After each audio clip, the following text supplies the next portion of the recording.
안녕하세요. 미국주식론 대학의 미준입니다. 6월 25일 오늘의 미국주식 뉴스를 시작합니다. 오늘도 변함없이 미국 주식 투자의 정석을 지키고 있는 미준에 오신 것을 환영합니다. 저는 흔히 얘기하는 흑수저입니다. 많은 분들께서 이미 알고 계신 것처럼 저는 호텔리어 출신이고요. 제가 약 25년 전에 호텔 업계에 처음으로 발을 디뎠을 때 가지고 있었던 직업은요, 호텔의 전화 교환수, 그리고 1년 동안 레스토랑에서 서빙을 하는 웨이터로도 일을 했습니다. 그때 제가 받았던 월급을 생각해 보면요, 연봉으로 1년에 한 1,500만 원 정도가 채 되지 않았던 것 같습니다. 근데 제가 영국 그리고 미국에서 일을 했기 때문에 사실 당시에 최저임금을 받으면서 일을 했었거든요. 그런데 지금 생각해 보면요, 이렇게 바닥에서 시작했던 것이 제 인생에는 굉장히 커다란 행운이 아니었나 이런 생각을 가끔 하게 됩니다. 그 이유가 뭐냐면요, 그 이후에 20년 넘게 일을 하면서 저는 계속해서 승진을 많이 했고요, 또 연봉도 계속해서 올라갔겠죠. 그래서 뭐 2천만 원도 되지 않았던 연봉이 나중에는 3천만 원, 5천만 원, 7천만 원, 그러다가 나중에 총지배인으로 진급을 하고서는요, 연봉이 이제 억대를 넘어갔었죠. 그래서 정말 재미있게 계속해서 성장하는 느낌을 즐길 수 있는 재미있는 인생을 살았습니다. 제가 이런 말씀을 왜 드리냐면요, 미국 주식에 투자하는 우리가 성공적인 투자에만 집중을 하면 어떻게 보면 그 과정을 잃어버릴 수가 있거든요. 그래서 저는 성공적인 투자보다는 행복한 투자를 여러분들께서 좀 추구하셨으면 하는 바람을 가지고 있습니다. 행복한 투자를 하기 위해서는 한 가지 전제 조건이 있는데요. 욕심을 좀 버려야겠죠. 그래서 현금을 좀 많이 보유하고 있는 것이 좋습니다. 제가 누누이 말씀드리는 것처럼 한 20% 정도는 현금으로 들고 있는 게 좋다라는 말씀을 드리고 있는데요. 왜냐하면 최근처럼 주가가 좀 흔들리고 내가 보유하고 있는 종목의 주가가 많이 떨어지게 되면요, 현금을 들고 있는 투자자 그리고 현금이 없는 투자자의 심리 상태는요, 상당히 다릅니다. 지금처럼 엔비디아를 비롯한 반도체 종목이 많이 떨어질 때 우리가 줍줍할 수 있는 현금이 있으면요, 주가가 조금 더 떨어지면 좋겠는데 이런 생각까지 하게 되거든요. 반면에 현금이 전혀 없는 이런 투자자 입장에서는요, 굉장히 커다란 공포감이 몰려올 수도 있는 거죠. 따라서 여러분들 장기적으로 이렇게 멋진 수익률을 내는 것도 중요하지만요, 우리가 10년, 20년 넘게 투자를 진행하면서 그동안 얼마나 행복하게 투자를 했는가, 많이 흔들리지 않고 순간순간을 즐길 수 있었는가, 이 부분도 굉장히 중요하다는 것을 명심하면 좋을 것 같습니다. 자, 주가가 많이 떨어지는 6월 25일 보내드리는 오늘의 미국 주식 뉴스 바로 시작합니다. 오늘도 어제 미국 증시의 시황부터 정리하도록 하겠습니다. 최근에 S&P 500 매분요, 계속해서 두 가지의 같은 패턴을 반복해서 보여주고 있는데요. 첫 번째는 시장의 폭, 마켓 브레스가 굉장히 좋아지고 있다는 거죠. 따라서 어제도 상승한 종목의 수가요, 떨어진 종목의 수보다는 월등히 많았습니다. 그리고 두 번째 특징은요, 계속해서 테크주들은 약세를 보이고 있는 거죠. 따라서 시장의 폭은 넓어지되 우리가 집중적으로 투자했고 지금까지 미국 증시를 이끌어왔던 테크주 위주로 하락 추세가 계속해서 발견된다. 이렇게 두 가지의 특징을 짚어볼 수가 있겠습니다.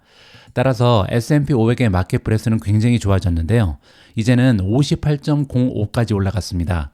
500대 기업 중에 거의 60% 가까이 상승 추세가 도드라지는 좋은 모습을 보여주고 있고요. 장기적인 추세를 보시면 이제 200일 이평선 이상으로 주가가 올라간 종목은 70%가 넘어간다. 따라서 시장의 전반적인 모습은요, 굉장히 건강하다. 이렇게 보시면 될 것 같습니다. 그리고 빅스 지수를 오래간만에 보여드리면요, 13.33. 따라서 아직까지도 공포지수를 기준으로 하면요, 시장의 변동성은 굉장히 고유하죠. 그 얘기는요, 지금 시장에서는 굉장히 좀 안정적인 형태가 계속해서 유지되고 있다. 따라서 조만간 폭락장이 올 가능성은 굉장히 적어 보인다. 이렇게 보시면 될 것 같습니다. 따라서 중요한 것은요, 어떤 종목을 선택하는가, 이 부분에 대해서 조금 더 초점을 맞출 필요가 있다. 시장은 전반적으로 분위기가 안정됐다. 이렇게 보시면 되겠죠. 자, 다음은요, 어떤 종목들이 어제 올라가고 떨어졌는지를 봐야겠죠. 일단 다우존스가 0.67% 추가적으로 상승을 하면서 최근에 가장 좋은 추세를 보여주고 있고요. 어제는 S&P 500도 떨어졌습니다. 0.31% 마이너스를 보였고요. 나스닥 같은 경우는 무려 1% 이상 떨어지면서 지금 일부 종목은 상승하는데 테크주들이 많이 떨어진다는 것을 다시 한번 확인해 볼 수가 있겠죠. 어제 DJT가 21.19% 급상승하면서 가장 좋았고요. 스테미 플러스 8.85, 업스타트 플러스 7.30, 텔라닥 플러스 6.69, 리비안 플러스 6.69, 추이 플러스 5.81, 유니티 소프트웨어 플러스 4.57, 리오토 플러스 3.64, 소파이 플러스 3.48, 블룸에너지 플러스 3.28, 니우가 3.26% 올라가면서 가장 좋은 추세를 보였습니다. 어제 주가가 많이 상승한 종목의 공통점은요, 최근에 주가 흐름이 좋지 않았던 종목이 기술적인 반등을 했다. 제가 볼 때는요, 이거는 그렇게 오랫동안 갈 그런 추세는 아닌 것 같습니다. 왜냐면요, 펀더멘탈이 뒷받침되지 않은 종목들이 대부분이잖아요. 그 얘기는 기술적 반등을 하되 단기간 올라가다가 다시 하락할 가능성이 높다. 이렇게 정리가 가능하겠죠. 반면 어제 주가가 가장 많이 떨어진 성장주 이름을 보도록 하겠습니다. 어제 SMCI가 8.65% 떨어지면서 가장 좋지 않았고요. DXYZC 마이너스 8.57, 마이크로 스트래티지가 7.52% 떨어졌습니다. 버진 갤럭틱 마이너스 7.14, 코인베이스 마이너스 6.00, 아미 5.76% 하락했고요. 마벨 테크놀로지 마이너스 5.73, 퀄컴 마이너스 5.50, 덱스콘 마이너스 5.20, 아사나가 4.50% 떨어지면서 가장 좋지 않은 추세를 만들어냈습니다. 다음에는 미준 탑12의 성적입니다. 어제는 단 3종목만 상승을 했는데요. 팔란티어가 1.34% 올라갔고요. 펄솔러가 플러스 0.93, 우버가 0.47% 상승했습니다. 나머지 종목은 하락했는데요. 마이크론 테크놀로지가 마이너스 0.38로 소폭으로 하락을 했고요. 인피니움 마이너스 0.47, 마이크로소프트 마이너스 0.47, 벌팁 홀딩스 마이너스 1.63, 아마존 마이너스 1.86, 비트코인이 3% 넘게 떨어지면서 6만 달러에 가 있고요. TSMC가 마이너스 3.54, 엔비디아 마이너스 3.78, 마지막으로 SMCI가 8.65% 급락하면서 가장 좋지 않은 추세를 만들어냈습니다. 제가 항상 여러분들께 말씀드리는 메시지 중에 한 가지가요. 모든 시장이 올라가고 있는데 혼자 떨어지는 종목은 줍줍이 아니다. 그거는 물타기다. 이런 말씀을 드렸고요. 오히려 전반적으로 떨어질 때 이럴 때는 줍줍을 할 수 있다. 이러한 메시지를 여러 번에 걸쳐서 전달드렸습니다. 지금 현재는요, 엔비디아만 떨어지는 게 아니죠. 엔비디아는 마이너스 15%, 암홀딩즈는 마이너스 11.3%, 브로드컴은 마이너스 10.64, 마이크론 테크놀로지는 마이너스 9.42, 이렇게 일주일 내내 반도체 종목, 그것도 인공지능 수혜주들이 급락하는 모습을 다 함께 만들어내고 있잖아요. 자, 이 얘기는 지금 시장의 분위기 때문에 억울하게 떨어지는 종목들이 많이 있다. 이렇게 정리가 가능합니다. 따라서 지금 이 같은 시점에서는요, 물론 이제 주가가 한참 더 떨어질 가능성도 있지만 떨어지면 떨어질수록 내가 사고 싶었던 주식을 줍줍하는 기회로 활용할 수가 있다. 이렇게 긍정적인 메시지를 전달해 드릴 수가 있겠습니다. 요즘 테크주들이 주가가 흔들리기 때문에 조금 불안하신 분들이 계실 것 같아서요. 오늘은 아주 긍정적인 기사를 처음으로 준비했습니다. 톱니가요, S&P 500은 2030년까지 15,000을 찍을 것이다. 굉장히 장밋빛 미래를 우리한테 안겨주고 있는데요. 어떠한 근거가 있는지 자세히 읽어보도록 하겠습니다. 지난해 주식시장의 랠리를 정확하게 예측해냈던 펀드 스트랫 글로벌 어드바이저의 리서치 책임자 톱니는요, S&P 500 지수가 2030년까지 15,000에 도달할 수 있을 것이다. 이렇게 전망을 안겨줬습니다. 지금 현재 5,000을 조금 넘잖아요. 따라서 3배 가까이 오른다. 이렇게 지금 얘기하고 있는 거죠. 인구 통계에 따른 정상적인 S&P 500 사이클이면요, S&P 500은 2020년대가 끝날 때까지 15,000에 도달할 가능성이 있다. 여기 나와 있는 인구 통계에 따른 정상적인 사이클, 이 얘기가 뭔지 조금 이따가 다시 설명을 좀 드리도록 하겠습니다. 2030년까지 S&P 500이 15,000에 도달하게 되면요, 연간 약 20%의 주가 상승을 의미하게 되고요. 톱니에 따르면 이렇게 20% 올라갈 수 있는 이유를 정리를 해주고 있는데요. 일단 기업들이 만들어내는 수익, 어닝은요, 매년 12%에서 15% 증가할 것이다. 이렇게 얘기하고 있습니다. 그리고 또 하나, 연간 약 5%의 주가 수익 비율, PER이 확대될 것이다 라고 이렇게 나와 있는데요. 주가는 실적 곱하기 멀티플이잖아요. 따라서 지금 현재 톱니가 매년 주식시장이 20% 올라갈 수 있다. 이렇게 단정하는 이유는요, 일단 기업의 어닝이 최소 12%에서 15%까지 매년 증가할 가능성이 높다. 긍정적인 전망을 얘기하는 거고요. 또 한 가지는 멀티플 역시도 연간 5%씩 올라간다. 그 얘기는요, 만약에 올해 20배의 거래가 되고 있었으면 20배에서 5% 올라가면 21배잖아요. 이런 식으로 매년 멀티플이 확장될 것이다. 이렇게 얘기하는 거죠. 자, 그 이유가 궁금해지죠? 코로나19는 기업들이 우리가 생각했던 것보다 훨씬 더 탄력적이라는 것은 증명했다. 그렇다면 세계 경제가 셧다운되고 실업률이 20%까지 상승하고 공급망에 큰 차질이 생겨도 기업들이 수익을 관리할 수 있다는 것을 우리가 알게 되었다면 왜 그 전에 부여했던 것과 똑같은 PER을 부여해야 될까? 이렇게 반문하고 있습니다. 그 얘기는요, 지금 기업들이 너무나 잘하고 있는 시기다. 이렇게 얘기하는 거죠. 따라서 지금 현재 과거보다 PER이 높은 것이 당연하다. 이렇게 지금 지적을 하고 있는 거죠. 저는 기업들이 훨씬 더 많은 공로를 인정받을 자격이 있다라고 생각을 밝히고 있습니다. 따라서 멀티플이 5%보다 더 높은 비율로 매년 상승할 것이다. 이렇게 긍정적인 미래를 예측하고 있고요. 톱니는 작년에 S&P 500이 2023년 말에 4,750에 마감할 것이다. 이렇게 예상을 밝힌 적이 있습니다. 그때만 해도요, 4,750은 엄청나게 긍정적인 전망이었거든요. 그런데 실제로 S&P 500은 4,769를 찍었습니다. 거의 비슷한 수준에서 마감이 된 거죠. 따라서 쪽집게의 모습을 다시 한번 보여줬고요. 그리고 2024년 현재까지 S&P 500은 15% 가까이 상승을 하면서 올해 상승세의 핵심은요, 잘 알고 계신 것처럼 인공지능을 둘러싼 투자 트렌드에서 비롯이 됐다. 이렇게 밝히고 있습니다.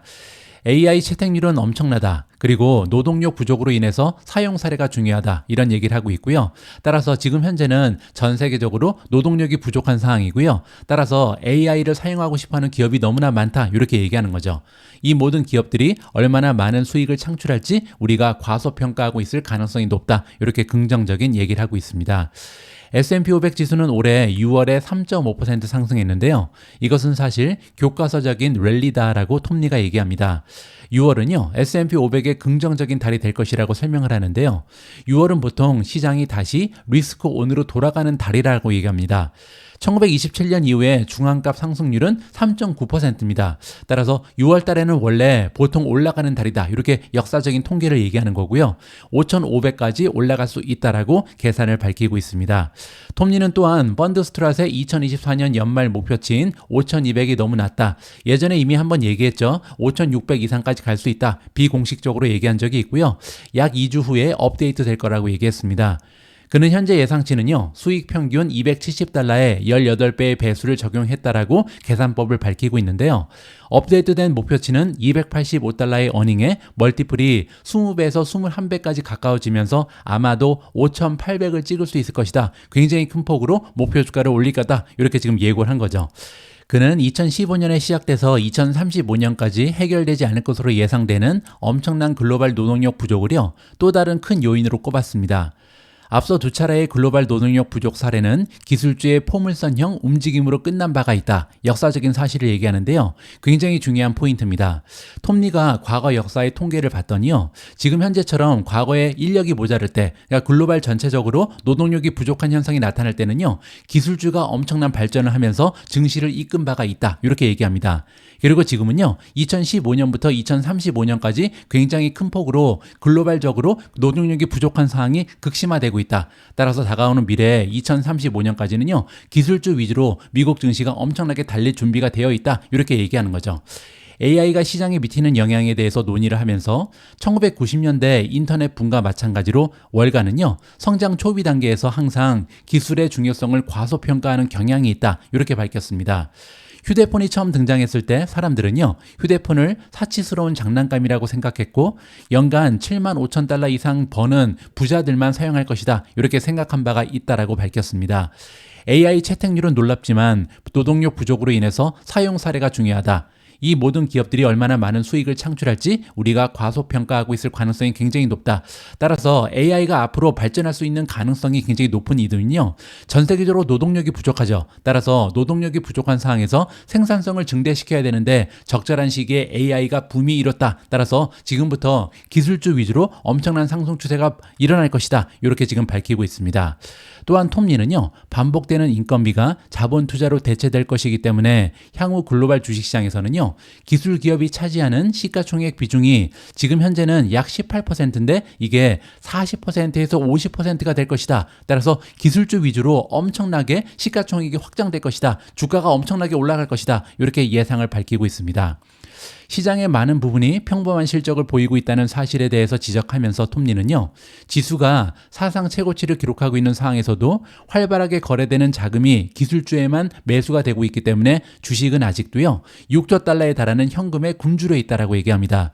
제가 예전에 한번 말씀드렸지만 지금 현재 사이드라인에 나가 있는, 따라서 주식시장에 들어오지 못하고 있는 현금이요 무려 6조 달러에 이룬다. 따라서 앞으로도 유동성이 굉장히 풍부해지면서 추가적으로 주식이 달릴 수 있다. 이러한 얘기를 하고 있는 거죠. 통화 정책이 완화되거나 사람들이 통화 정책에 대해서 더 많은 확신을 갖게 되면요, 올해 말에는 시장폭 확대가 꽤 엄청날 것이다. 따라서 엔비디아 같은 대형 기술주 외에도요 시장 상승세가 확대될 가능성에 대해서 언급했습니다. 그동안 톱니는요 계속해서 소형주가 달릴 것이다 이렇게 예고를 했는데요, 아직까지는 달리지 못하고 있죠. 하지만 정말로 이제 금리가 인하되기 시작하면 시장폭이 엄청나게 넓어지면서 소형주가 달리는 시대가 올 것이다, 이렇게 암시를 하고 있습니다. 자, 그러면 S&P 500의 주가 차트를 잠깐 보면 좋을 것 같은데요, 일단 모멘텀을 업데이트하도록 하겠습니다. 전체 26가지의 지표 중에 한 가지만이 매도를 주장하고 있고요, 10가지는 중립, 15가지의 지표는 매수를 주장합니다. 따라서 아직까지도 S&P 500을 추종하는 스파이 ETF의 모멘텀은 굉장히 훌륭하다, 이렇게 볼 수가 있는 거고요. 자, 지금 현재 보시는 것처럼 10일 이평선부터 200일 이평선까지 모두 바이를 주장하고 있죠. 자, 밑으로 내려가서요 차트를 잠깐 보여드리겠습니다. 자, 일단 지금 보고 계신 차트는 1년 차트인데요, 1년 차트를 보시면 어느 정도 추세선이 보이잖아요. 그리고 이 추세선에 아직까지는 상단에 위치해 있습니다. 따라서 추가적으로 주가가 많이 떨어질 수도 있겠죠. 그렇게 되면 뭐 520에서 530 사이까지 주가가 하락할 가능성을 우리가 염두를 해야 된다. 하지만 아직까지 추세선으로 봤을 때 굉장히 좋은 추세 안에 들어가 있다, 이 부분을 확인해 볼 수가 있는 거고요. 자, 지금 보고 계신 것은 3개월 차트입니다.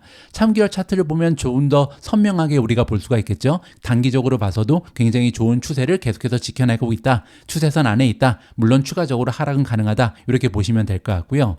자, 지금 보고 계신 차트는 6개월 차트인데 6개월 차트를 보시면요, 여기 전고점이 있고요, 이 전고점이 520에서 525 사이에 있다는 것을 볼 수가 있죠.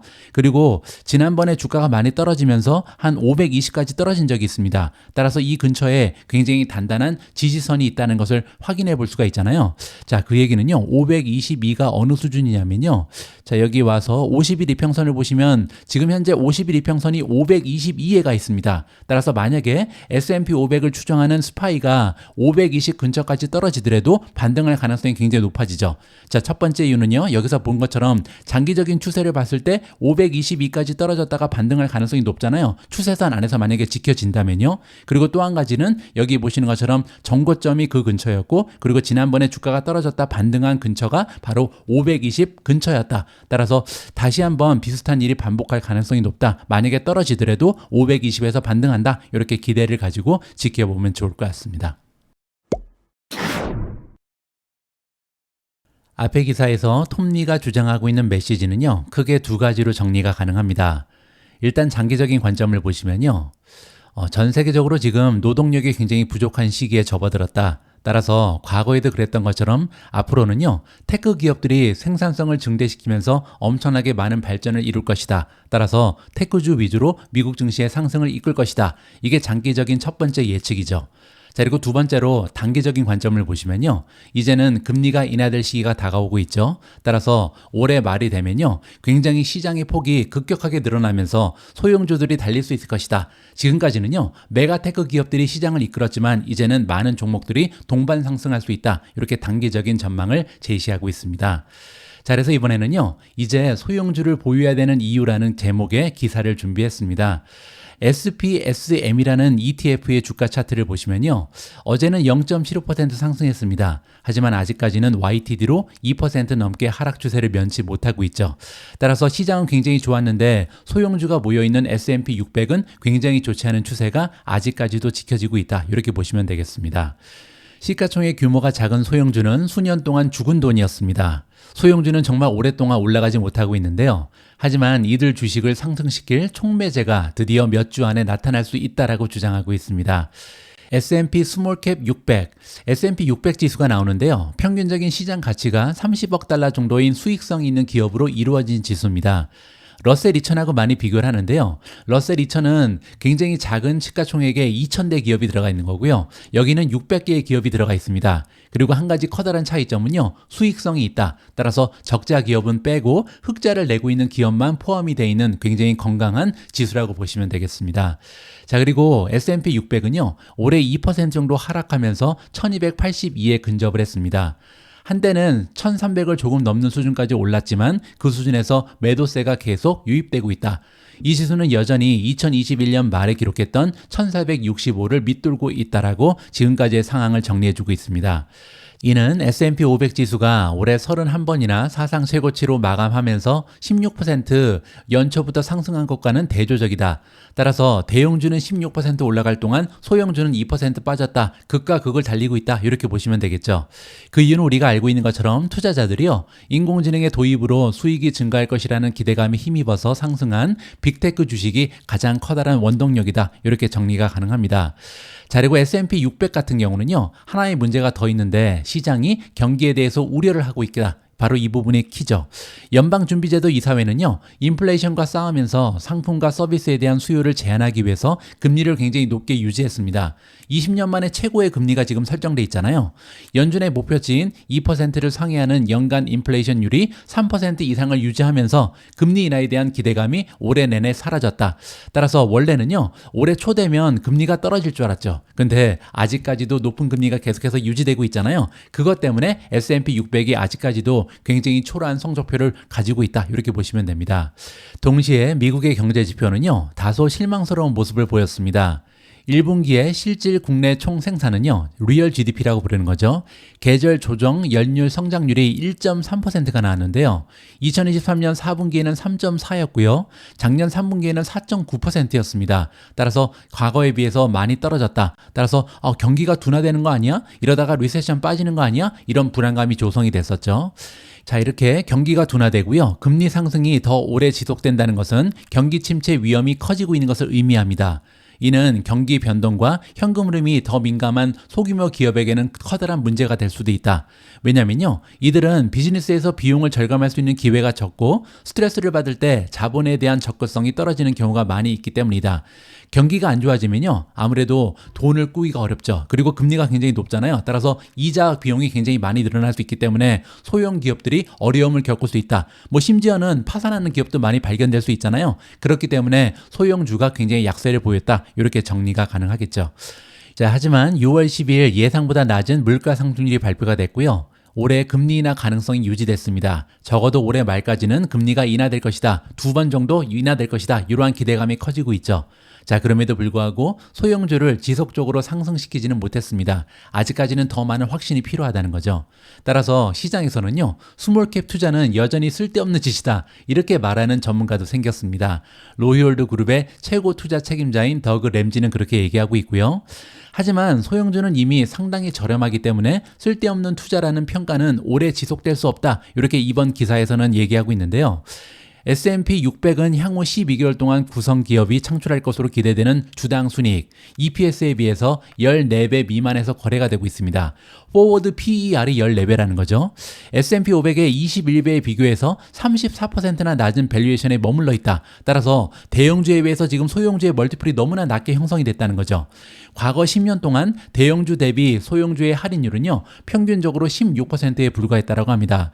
따라서 원래는 소형주하고 대형주의 멀티플을 비교하면요. 원래 한 16% 정도 차이가 나는데 지금 현재는 무려 34%나 차이가 난다. 따라서 지나치게 많은 갭이 있다. 이렇게 보는 거죠. 자, 이거는 두 가지를 의미하는데요. 첫 번째로 S&P 500 지수가 타격을 받아서 낮은 수익 배수로 거래되더라도 소형주는 크게 하락하지 않을 가능성이 높다. 따라서 만약에 지금 S&P 500이 떨어지더라도요. 소형주는 많이 떨어지지 않는다. 따라서 리스크가 상대적으로 적다는 거죠. 자, 두 번째로요. 주식시장과 경제가 제자리를 유지한다면 소형주의 S&P 500 대비 할인율은요. 결국 정상으로 돌아갈 가능성이 높다. 따라서 지금부터는요. S&P 500에 비해서는 S&P 600이 상승률이 더 좋을 가능성이 높다. 이렇게 지금 예상을 안겨주고 있습니다. 따라서 7월부터 본격적으로 시작되는 어닝 시즌은요, 소형주에게 특히 중요하다고 합니다. 시장은 지난주에 인플레이션 수치와 같은 데이터 포인트를 무시했던 것처럼 거시경제 데이터를 다양한 방식으로 해석할 가능성이 높다. 하지만 예상보다 높은 기업 실적은요, 존중할 수밖에 없다. 따라서 지금부터는요, 소형주가 달리기 위해서는 소형주의 실적이 좋아야 된다. 이렇게 얘기하는 거죠. 만약에 실적 기대치가 상승하고 소형주 주가가 변동 없이 유지되면요, 소형주의 멀티플은 터무니없이 낮아질 것이다. 따라서 주가가 올라갈 수밖에 없다라고 얘기합니다. 결과적으로 충분히 저렴한 수준에서 투자자들이 더 많은 주식을 축적하면서 주가를 상승시킬 것이다 라는 유리한 전망을 얘기하고 있고요. 즉, 따라서 스몰캡의 반전의 촉매제 카탈리스트는요, 견조한 주당 순이익이다. 따라서 어닝 결과가 가장 중요하다. 이렇게 정리해주고 있습니다. 그리고 굉장히 고무적인 부분은요, 견조한 주당 순이익이 예상된다라고 합니다.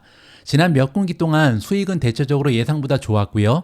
애널리스트들은 이미 연초부터 S&P 600의 총이익 전망치를 몇 %씩 하향 조정한 바가 있습니다. 따라서 기업들이 예상보다 더 나은 실적을 내기 위해서 극복해야 될 장애물이 이미 낮추어졌다. 기대치가 굉장히 낮다는 거죠. 소형주 투자자는 주식을 보유하면서 인내심을 발휘할 가능성도 있다. 따라서 한동안 올라가지 못할 수도 있다는 거죠. 하지만 단 몇 주 만에 급등할 가능성도 있기 때문에 지금부터는 소형주에 관심을 가질 만하다. 이렇게 마무리가 되고 있습니다. 자, 참고로 SPSM, S&P 600을 추종하는 ETF의 모멘텀을 보시면요, 아직까지는 26가지의 지표 중에 12가지가 매도를 주장하고 있고요, 10가지는 중립, 그리고 4가지는 매수를 주장하고 있습니다. 자, 그리고 지금 현재 상황을 보시면요, 200일 이평선 위에 주가가 올라가 있지만 10일, 20일, 30일, 50일, 100일 이동 평균에 비해서 지금 주가는 아래쪽에 위치해 있다는 것을 확인해 볼 수가 있죠. 자, 그런데요, 차이가 별로 없습니다. 보시면요, 거의 이동 평균의 수준이 비슷하죠. 41달러에서 42달러 정도의 형성이 돼 있잖아요. 지금 현재 주가가 41.26입니다. 따라서 조금만 올라가면, 반등을 해주면요, 이러한 이동 평균선을 다 깨면서 갑자기 급등할 가능성이 있다. 이 주장을 우리가 뒷받침해 볼 수가 있는 거죠. 자, 실제로 1년 주가 차트를 보시면요, 굉장히 재미가 있는데 한동안 주가 차트가 계속 횡보를 했습니다. 6개월 넘게 계속해서 올라가다 3번이나 막혔잖아요. 43달러 부근에서 3번 동안 지금 탑을 이루면서 하락하는 추세를 만들어냈고요. 밑에도 마찬가지입니다. 39달러 이하로 떨어지지 못하고 2번, 3번이나 막히는 모습을 보여줬잖아요. 따라서 박스권이 확실하게 지금 형성이 되어 있고요. 만약에 이 박스권에서 위쪽으로 뚫고 올라간다면, 돌파가 가능하다면 43달러 이상으로 올라가면서 굉장히 좋은 추세가 발견될 가능성이 높다. 이렇게 기대가 가능할 것 같습니다. 오늘 방송에서는 엔비디아 이야기를 안 할 수가 없겠죠. 아무래도 많은 분들께서 엔비디아 주가가 떨어지면서 불안감을 느끼고 계실 텐데요. 이번 기사에서는 엔비디아에 대해서 긍정적인 전망 그리고 부정적인 전망이 아울러서 발견이 됩니다. 엔비디아는 제2의 시스코 그리고 인텔이 될 운명인가, 여기에 대한 답을 찾아볼 수가 있을 것 같은데요. 일단은 부정적인 얘기부터 보시죠. 엔비디아 주식은 지난 3개월 동안 거의 13%나 하락하면서 시가총액 4,300억 달러가 사라졌고요. 천문학적인 주가 급등이 수명을 다할 수 있다라는 우려를 불러일으키고 있다. 이렇게 부정적으로 시작을 합니다. 최근에 엔비디아 주가가 급락하자 일부 시장 분석가들은요, 24년 전 터졌던 닷컴 버블의 영향을 받은 기업들과 비교를 하고 있다. 엔비디아 주식 성과와 2000년대 초에 시스코 그리고 인텔의 주가를 유사하게 비교하기도 했습니다. 자, 엔비디아 주가는요, 최근 200일 이평선을 약 100% 상회하는 수준에서 거래가 되고 있다. 주가가 너무나 빨리 급격하게 상승을 했다. 이렇게 얘기하는데요. 자, 실제로 엔비디아 페이지에 오셔서 모멘텀을 클릭하시면요, RSI 지수가 얼마까지 올라가는지 확인이 가능합니다. 가장 아래쪽으로 오시면요.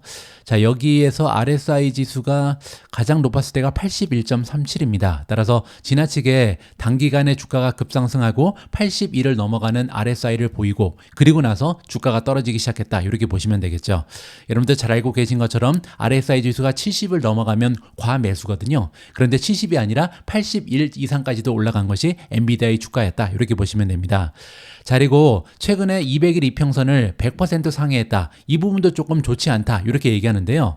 BTIG의 수석시장 기술 분석가인 조나단 크린스키가 나오는데요.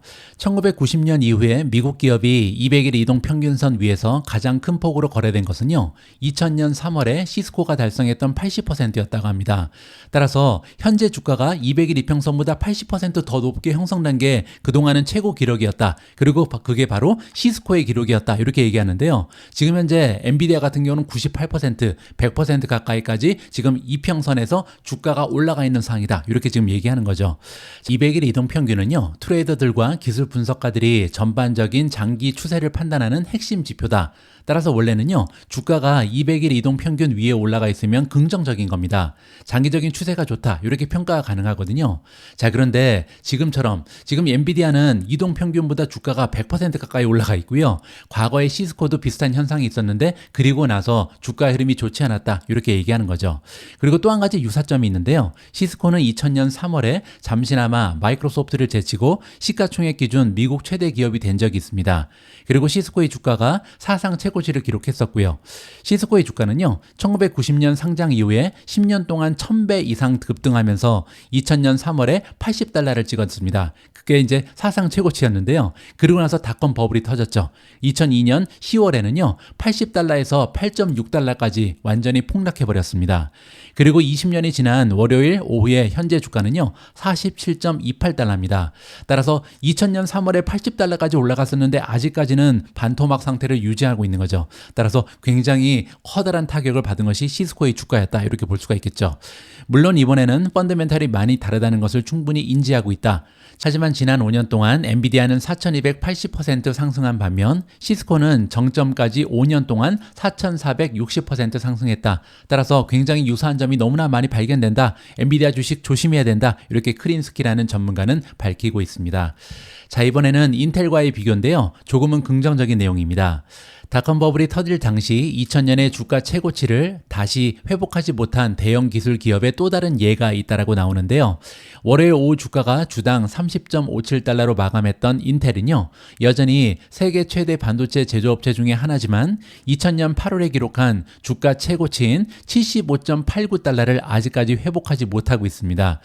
데이터 트랙 리서치의 공동 설립자인 니콜라스 콜라스가 나오는데요.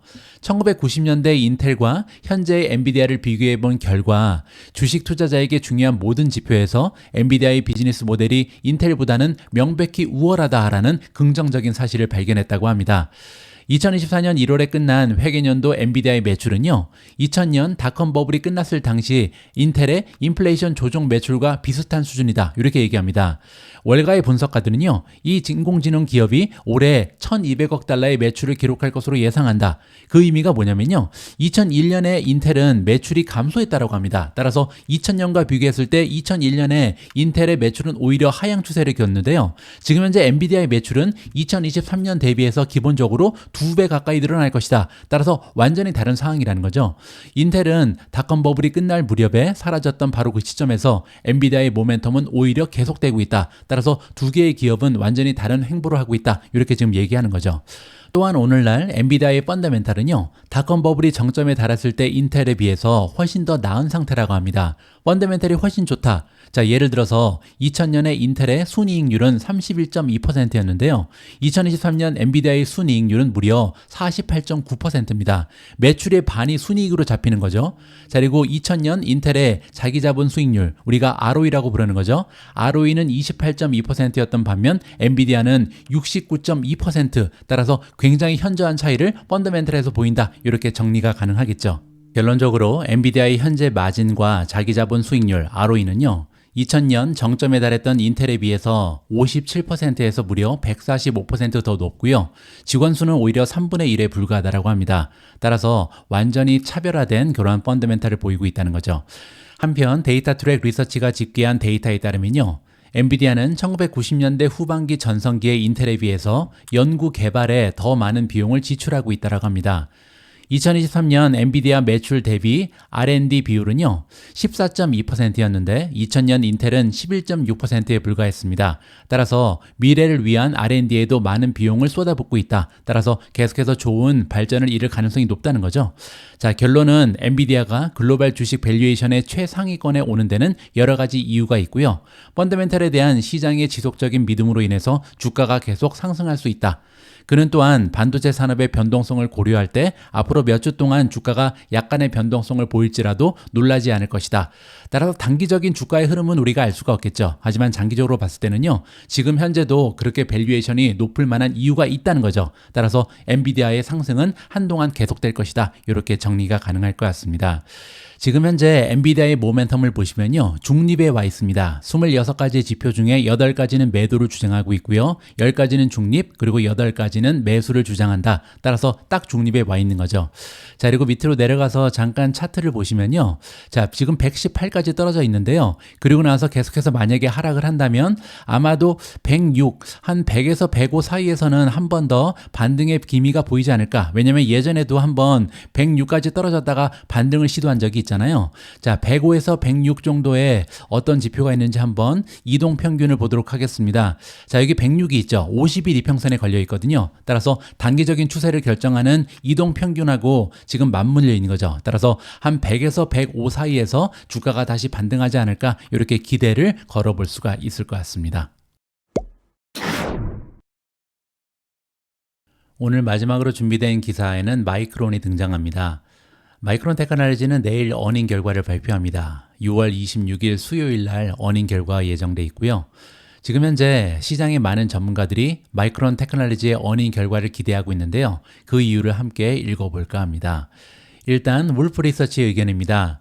이번 주 수요일 어닝 결과를 앞두고 있는 마이크론 테크놀로지의 목표 주가를요. 150에서 200달러까지 올렸습니다. 그렇게 되면 지금 현재 주가에서도 43% 이상 상승의 여력이 남아있다. 굉장히 높은 목표 주가가 등장한 거죠. 월프 리서치의 애널리스트들은요. 더 강력한 산업의 현황, 그리고 고대역폭 메모리, 우리가 하이 밴드위스 메모리라고 부르는 HBM이죠. 자, 여기에 대한 낙관론으로 인해서 어닝 결과 발표를 앞두고 있는 마이크론에 대한 추정치를 높였다. 이렇게 언급을 했습니다. 울프 리서치는 보고서에서 어닝콜에서 낙관적인 논평을 기대한다라고 밝혔습니다. 그 얘기는 경영진이 좋은 얘기를 많이 할 것이다. 가이던스도 좋을 것이다. 이렇게 기대한다는 거죠. 하지만 단기적인 조건이요. 마이크론의 목표 주가를 상향 조정한 이유는 아니라고 얘기합니다. 무슨 얘기인지 조금 더 봐야겠죠. 애널리스트들은요. 모든 메모리 공급 업체가 삼성전자라든지 SK 하이닉스 그리고 마이크론을 얘기하는 거죠. 그들의 고객사들이 가격 인상에 앞서서 재고를 쌓아두는 것을 피하기 위해서 단기적으로 공급을 제한하고 있다라고 얘기합니다. 이게 무슨 얘기냐면요. 만약에 메모리 반도체의 가격이 지금 상승되고 있는데 너무나 많이 생산하게 되면요. 가격의 상승이 제한될 수 있다는 거죠. 따라서 일부러 반도체 가격을 올리기 위해서 덜 만든다. 이렇게 지금 얘기하고 있습니다. 따라서 가격의 상승이 굉장히 오랫동안 지속될 수 있다. 이렇게 지금 그들의 믿음을 밝히고 있는 거죠. 울프의 낙관적인 견해는요. 오히려 CY는 칼란더 이어를 얘기합니다. 따라서 내년과 후년에 대한 것이다. 결과적으로 상당한 확률로 $20의 주당 순이익을 이끌어낼 가능성이 있다. 굉장히 엄청난 전망이죠. 왜냐하면 만약에 1년에 $20의 주당 순이익을 만들게 되면요. 거기에 10만 곱해도 따라서 멀티플이 10배만 나와도 $200가 나오잖아요. 따라서 다가오는 미래에 마이크론 주가가 $200를 넘어갈 가능성이 굉장히 높다. 거기에는 주당 순이익의 발전이 있을 것이다. 이렇게 얘기하는 거죠. $20에서 $3는 HBM에서 기여를 할 것이다라는 추가적인 정보가 발견이 됩니다. 자, 훨씬 더 커다란 기여를 하는 것은 HBM의 수요로 인해서 공급이 타이트해짐에 따라서 상품 DRAM이라고 부르는 거죠. 자, 이 DRAM의 가격이 굉장히 좀 올라갈 것이다. 그리고 마진이 많이 향상될 것이다. 이렇게 얘기합니다. 자, 이 얘기가 뭐냐면요. 지금 HBM이라는 것은 신상이잖아요. 인공지능의 붐 때문에 갑자기 등장한 새로운 메모리 칩입니다. 자, 그런데 HBM이 워낙 가격이 높고요. 마진이 훌륭하기 때문에 많은 메모리 반도체 기업에서 HBM에 집중을 하고 있잖아요. 따라서 그 얘기는 D램이 생각보다 많이 생산이 안 된다는 거죠. 따라서 D램의 가격이 생각보다 많이 올라가면서 마진이 향상할 것이다. 이러한 견해를 중차적으로 밝히고 있다. 이렇게 보시면 됩니다. 자, 다음에는 CT입니다. CT는 마이크론에 대한 매수 그리고 탑픽 등급을 재확인하고요. 목표 주가를 150에서 175달러로 상향 조정했는데요. CT의 분석가들은 D램의 상승세 그리고 마이크론의 AI 메모리 노출 증가를 감안할 때 회사가 컨센서스를 상회하는 실적과 가이던스를 제시할 것으로 예상합니다. 따라서 내일 실적도 굉장히 좋을 것이다. 그리고 가이던스도 상향 조정될 것이다. 이렇게 기대를 가지고 있는 거죠. 따라서 애널리스트들은 어닝 예상치와 목표 주가를 상향 조정했고요. AI 노출을 고려할 때 마이크론이 과거 범위보다 프리미엄을 받고 계속 거래돼야 된다. 따라서 PER이 계속해서 올라가 있을 가능성이 높다. 이렇게 지금 정리가 가능하겠죠. 멀티플을 더 받겠다. 이렇게 얘기하는 겁니다.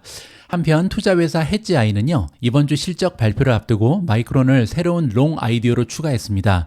여기 나와 있는 롱은 주가의 상승에 베팅을 하는 거고요. 숏이라는 것은 반대 투자를 얘기하죠. 따라서 마이크론의 주가가 올라갈 것이다. 여기에 베팅을 한다. 이렇게 발표를 했습니다.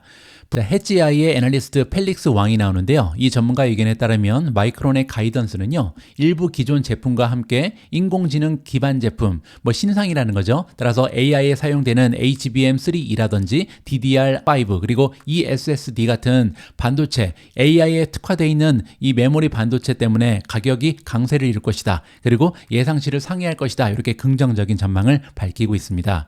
따라서 마이크론은요, 성장세도 가속화될 거고 마진도 올라갈 거고 잉여 현금 흐름이 개선이 될 것이다. 따라서 펀더멘탈이 개선되기 때문에 새로운 유형의 투자자가 추가될 가능성이 높다. 따라서 지금까지 마이크론에 투자하지 않은 사람들이 많이 뛰어들 가능성이 높다는 거죠. 그렇게 되면 당연히 주가는 혜택을 받을 것이다. 이렇게 펠릭스 왕이 밝히고 있습니다.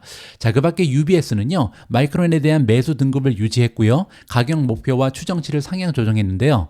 업계 조사를 해본 결과 전반적인 D램 그리고 낸드 메모리 업계 가격이 계속 상승하고 있다. 따라서 현장에 한번 들어가서 체크했더니 가격이 굉장히 좋은 추세를 보이고 있다. 따라서 매수 의견을 준다. 이렇게 지금 얘기하는 거죠. 자, 다음은 뱅크 오브 아메리카인데요. 매수 등급을 받은 미국 상장 주식 중 최고의 투자 아이디어를 모은 US 넘버원 리스트가 있는데요. 거기에 이번에 마이크론을 추가했다라고 합니다. 따라서 다양한 투자 기관에서 지금 마이크론의 어닝 결과에 굉장히 후한 점수를 주고 있다. 따라서 내일 좋은 결과가 발표되면서 마이크론의 주가가 다시 올라가지 않을까 이렇게 기대가 가능한 거죠. 자, 지금 현재 마이크론의 밸류에이션을 잠깐 보시면요. 포워드로 보시면 PER이 무려 220배입니다. 따라서 아직까지 마이크론을 계속 들고 있어도 상관이 없다. 이렇게 말씀드릴 수가 있겠죠. 제가 몇 달 전에 마이크론을 미존 탑 12에 늘면서요. 이런 말씀을 드렸습니다. 마이크론은요. 이렇게 PER이 높을 때 사서 PER이 좋아지면 팔아야 되는 주식입니다. 그만큼 굉장히 많이 선행을 하거든요. 최소 한 6개월 이상 선행을 하기 때문에 나중에 만약에 마이크론 테크놀로지의 PER이 막 20배 이하로 떨어지게 되면요. 그때가 바로 매도 시점이다. 이렇게 미리 말씀을 드릴 수가 있을 것 같습니다. 지금 현재 모멘텀을 보시면요. 26가지 중에 4가지는 매도를 주장하고 있고요. 9가지는 중립 그리고 13가지는 바이 의견, 매수 의견을 주고 있다. 이렇게 보시면 됩니다. 자, 그리고 밑으로 내려가서 차트를 잠깐 보시면요. 첫 번째로 마이크론 테크놀로지의 5년 차트를 보시면요. 장기적으로 2가지 정도가 선명하게 보입니다. 첫 번째는 뭐냐면요. 쌍탑이죠. 여기 보시면 2번이나 같은 수준에서 뚫고 올라가지 못하고 저항선에서 막혔습니다. 따라서 이렇게 2번이나 같은 시점에서 좌절을 당하게 되면요. 그 이후에는 주가가 떨어질 가능성이 높다. 이렇게 말씀을 드렸죠. 자, 그리고 한 가지가 더 발견되는데요. 그 이후에 굉장히 커다란 컵이 형성되어 있고요. 여기 보시면 손잡이가 보입니다. 컵 앤 핸들이잖아요. 따라서 굉장히 예쁜 주가 차트가 발견이 된다. 장기적으로 그렇다. 이렇게 정리가 가능하고요. 자, 이번에는 1년 차트인데요. 1년 차트를 보시면 추세선이 보이죠. 이 터널 안에서 계속해서 주가가 올라갔다 내려갔다를 반복하고 있잖아요. 그리고 지금 현재는 터널의 아래쪽까지 내려오고 있습니다. 따라서 조만간 반등이 가능하지 않을까 이렇게 기대가 가능한 거죠. 이거는 6개월 차트인데요. 마찬가지로 굉장히 선명하게 터널 안에서 주가가 올라가고 내려가는 것을 직접 확인해 볼 수가 있었습니다.